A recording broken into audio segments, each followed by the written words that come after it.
Okay, so let's practice some of these constructions. We want to copy an angle.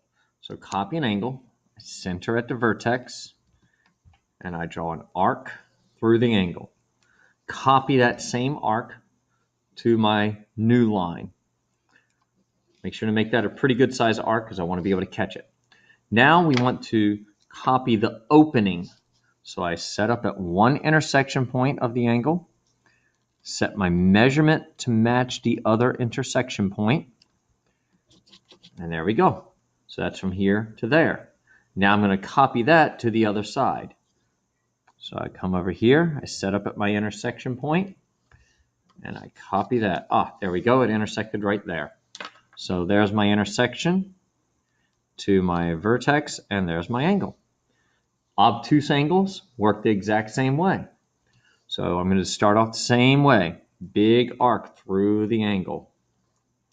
Do the same big arc to my new line. Now I want to copy the opening. So that's from one point to another point.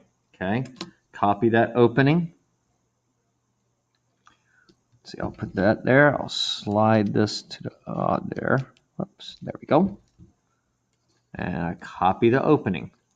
Take that copy back over to the other side. Set up on the intersection point. Copy the opening. And now I can go from my intersections to my angle. There we go. All right, so that's the first set. On the next page, angle bisectors.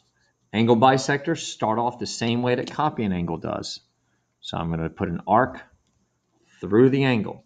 That gives me my 2 points, 1, 2.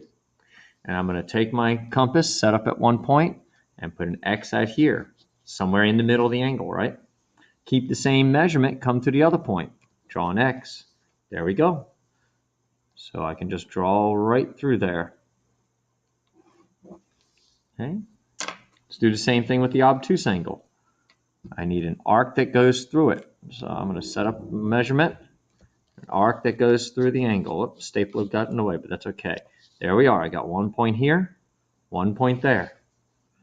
So I'm going to set up on 1 point, make my measurement. Set up on the other point, center there pretty well, make my measurement. If they don't hit like this, then you have to extend it and make the arcs a little bigger. And there's my line. Okay. So let's try one more round. Skip the problem there. Here we are going to do angle bisectors for each angle. Now, this is going to get messy. I'm going to use different colors for each one. So my first angle here, I'm going to do an arc. I'm going to come off that arc and go out 1 and 2.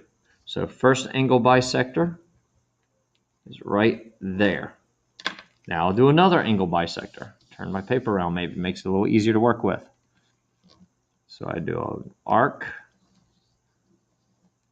and then I come over to one intersection and to the other intersection. Ooh, just barely caught it. And there's my measurement. And then one more, I'll turn it around. So another set of angle here. So I go through the two sides,